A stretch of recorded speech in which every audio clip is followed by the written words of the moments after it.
In einem Schritt, der die deutsche Medienlandschaft und Politik erschütterte, bindete das ZDF offiziell die Zusammenarbeit mit Ex-Kanzler Gerhard Schröder, SPD, in seiner wichtigsten politischen Dialogsendung. Dies Entscheidung fiel nicht nach einer demokratischen Diskussion, sondern nach einem geheimen Treffen 3 Uhr nachts, in dem Hochrangiges BMT teilnahmen, Markus Lanz jedoch nicht. Der Konflikt entbrannte nach der Sendung vom 15. Oktober, in der Schröder, Vorsitzender der Aktionärsausschuss von Nord Stream AG und Rosneft, kontrovers Aussagen zur deutschen Energiepolitik macht. Deutschland kappt seine eigene Energieader, erklärte Schröder in der Sendung. Emotional politische Entscheidungen stürzen den gesamten Kontinent in eine Krise, während die Wahrlosung im Dialog liegt, nicht in Sanktionen. Markus Lanz, bekannt für seine scharfen Fragen, schwieg ungewöhnlicherweise zum ersten Mal in seiner Karriere, als Schröder seine Ansichten darlegt. Dieses Schweigen war laut internen Quellen eine letzte Warnung seiner Vorgesetzten.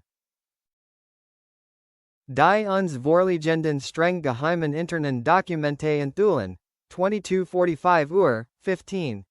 Oktober. Der Generaldirektor des ZDF erhält einen Anruf aus dem Bundeskanzleramt. 1:30 Uhr, 16. Oktober. Der Verwaltungsrat des ZDF hält eine Dringlichkeitssitzung per Videokonferenz ab. 3 Uhr. Entscheidungssitzung mit 7 Mitgliedern, ohne Vertreter aus Lanz, Team. 5:15 Uhr. Schröders Entlassungsverfügung wird unterzeichnet, mit so für Tiger working. Das ist die eklatanteste politische Einmischung in der 60-jährigen Geschichte des ZDF, sagte ein ehemaliger Chefredakteur des Senders. Sie griffen nicht nur den Überbringer der Nachrichten, sondern das Prinzip der redaktionellen Unabhängigkeit selbst. Am schockierendsten, sowohl konservativ als auch liberal kritisierten die Entscheidung. Finanzminister Christian Lindner, FDP, erklärte, auch wenn wir mit Schröder nicht einverstanden sind, ist seine Entfernung aus der Öffentlichkeit ein Fehler. Sogar einige CDU-Abgeordnete, eine Partei, die Schröder oft scharf kritisiert äußerten sich.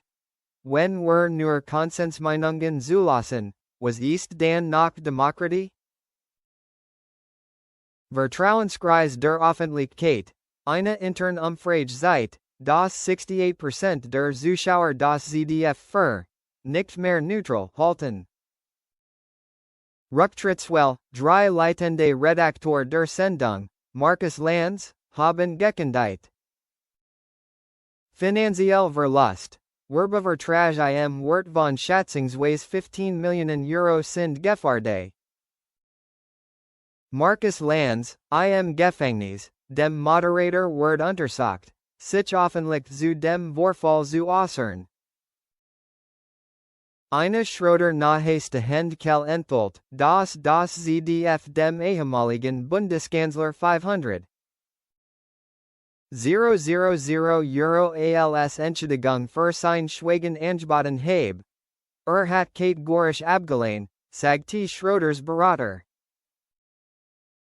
Nicht wegen des Gelds, sondern aus Prinzip. Hier geht es Meinungsfreiheit, nicht ein Geschäft. Schröder wird voraussichtlich nächste Woche im Bundestag eine wichtige Rede zum Thema Ausstellung der Pressefreiheit in der Kreis halten. Medienexperte Professor Klaus Beck warnte, das ZDF hat einen gefährlichen Präzedenzfall geschaffen. Wenn ein ehemaliger Bundeskanzler zensiert wird, welche Chancen haben dann noch Journalisten, Aktivisten oder Bürger? Wir erleben die Geburt einer neuen Art von politischer Korrektheit, wo jede Meinung, die vom Mainstream abweicht, nicht durch Argumente, sondern durch Verwaltungsmacht unterdrückt wird. Das einst als Deutschlands Wohnzimmer bezeichnet Programm steht nun vor einer entscheidenden Wende. Es droht zum Propaganda-Instrument der Mainstream-Meinung zu werden. Es droht, seine Glaubwürdigkeit vollständig zu verlieren und von den Zuschauern boykottiert zu werden. Markus Lanz trat zurück und gründete ein unabhängiges Programm. Eine umfassende Reform mit der Garantie absoluter redaktioneller Unabhängigkeit. Ein langjähriger Produzent rief aus: Wir haben Schröder verloren.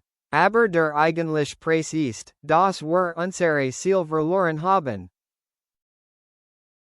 Die Entlassung Gerhard Schröders war kein Sieg für irgendeine politische Gruppierung. Sie war ein Versagen für das gesamte öffentlich-rechtliche Mediensystem Deutschlands. Wenn das ZDF, mit seinem Auftrag, dem Volk zu dienen, nicht den Politikern, zum Instrument politischer Sabberungen wird, geht es nicht mehr nur einen Fernsehsender. Es geht Leben und Tod der Demokratie. Die entscheidende Frage lautet nicht, ist der Nast, sondern, wird Deutschland nach den Mut haben, auch das zu hören, was es nicht hören will?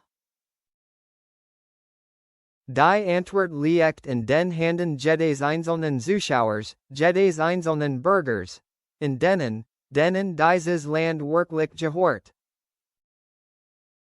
Und vielleicht gilt, wie Schröder einst sagte, die Demokratie stirbt nicht durch den Lärm der Extremisten, sondern durch das Schweigen der Gemäßigten. Quote: